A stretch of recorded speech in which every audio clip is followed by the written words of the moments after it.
5 minutes, and we've probably spoken for 2 already. So 1 question, 2 questions, and then we'll wrap up. My name is Oyebamiji Lekon, Graham Black, from Graham Black. Could Nigeria have avoided a recession if she had entered into a Brent futures to lock in the price, or in the case that it would go down, in the case that it would come up? Could Nigeria have avoided a recession? Owando did, but yes. So any more questions? We'll have 1 more question. That's a really good question. It was on here actually, but time. I'm happy you brought that up. Any more questions? That's what it takes to have a really good treasurer. Any other questions? Okay, does anyone want to answer his question? Sure. Okay. 2 things. 1, oil is less than 10% of our GDP. Government spending is less than 10% of our GDP. My sincere opinion is that this wasn't the first time we're going to be seeing a reduction in oil prices. So I'm not actually certain that the cause of the recession was oil prices. At the time, if you remember 2015, nobody was clear about the economic direction of this government.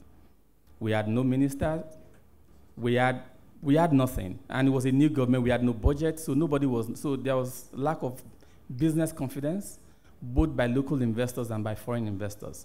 Maybe the oil shock contributed to it, but remember, 2007 we moved from 147 to 38, which was even far sharper than 100 to 29 that we did. So I think largely, my sincere opinion, there was a lack of direction, public policy, that was the cause rather than oil prices. Yeah, sure. We'll go with Jalo and then Zil.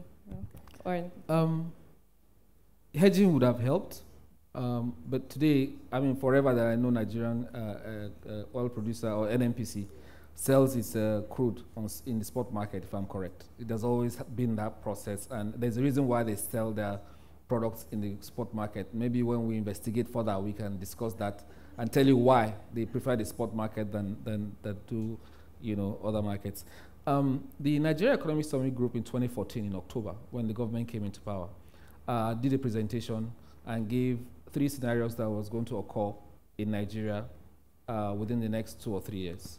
One was if the government did certain 4 or 5 things very well, if they didn't do anything, and if they did beyond those 4 or 5 things, so if they did 7 or 8 things.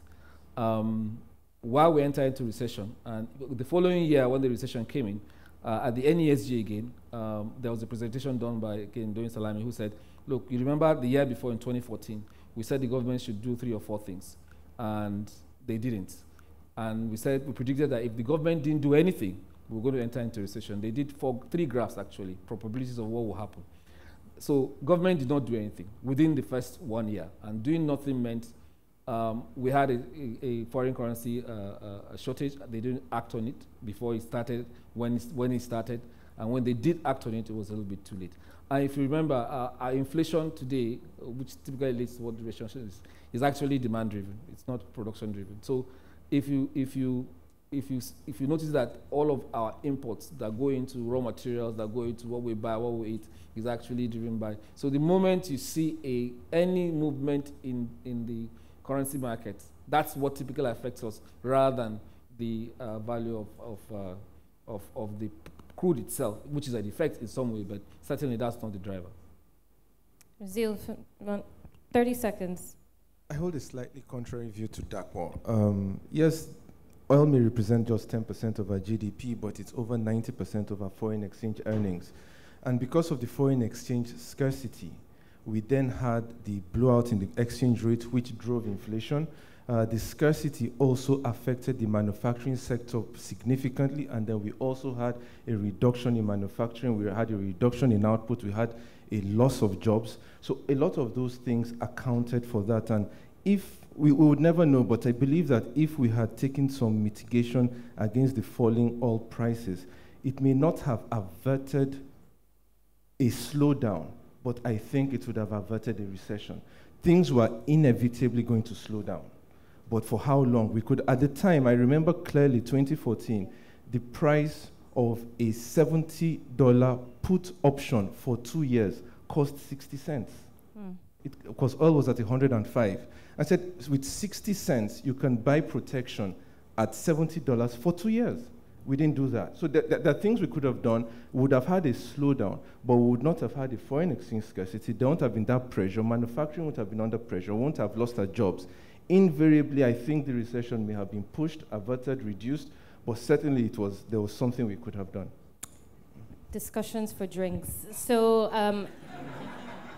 if I could just wrap up, I think my closing thought, I guess, is you should list on the Nigerian Stock Exchange. Why?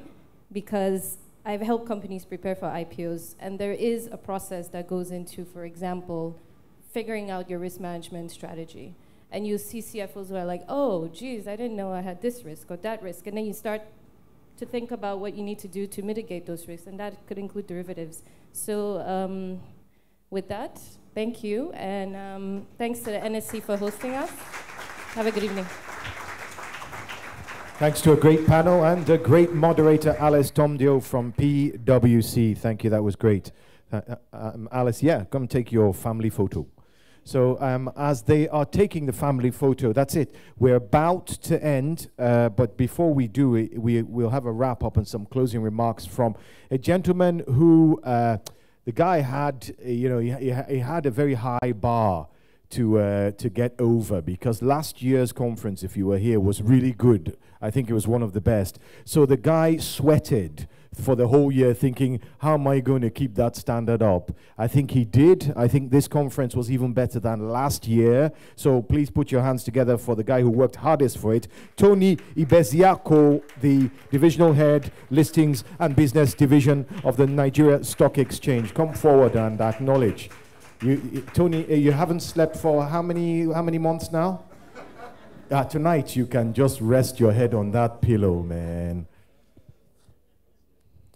Okay, good evening, everyone. I guess before I start my closing remarks, I just want all of us to appreciate each other by giving each other a warm round of applause. It's been an amazing day. We can see that this event started by 8 a.m. in the morning, and we can see the hall is still very much packed. We've had insightful discussions, and the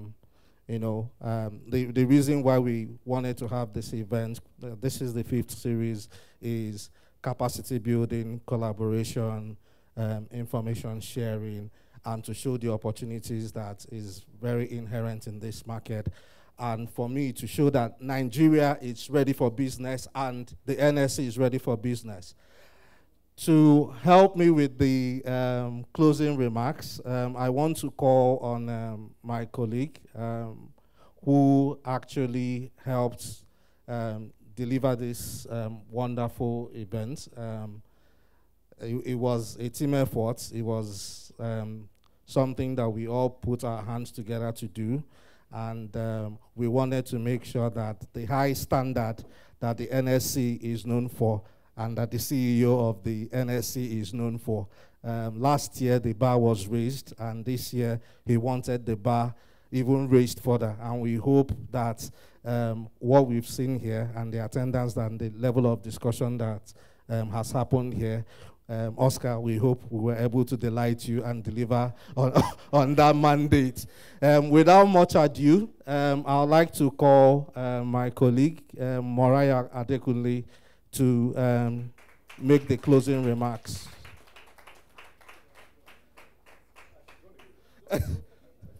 Yes.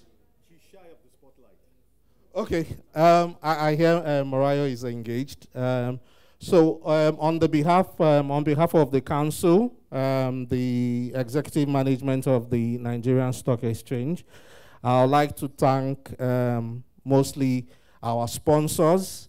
Let me start with Coronation Merchant Bank, Stevenson and Harewood, Bank of America, CSCS, Dangote, Stanbic, IBTC Capital, and Aloke Anoyobodi. Thank you so much. Thank you very much. We wouldn't have been able to accomplish what we did today without your support. Thank you, thank you, thank you.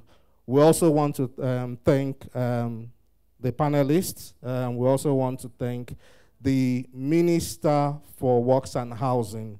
I think his engagement and speech today actually provoked a lot of deep and heart-warming thoughts about infrastructure financing and where we need to take this economy, how to take this economy to the next level.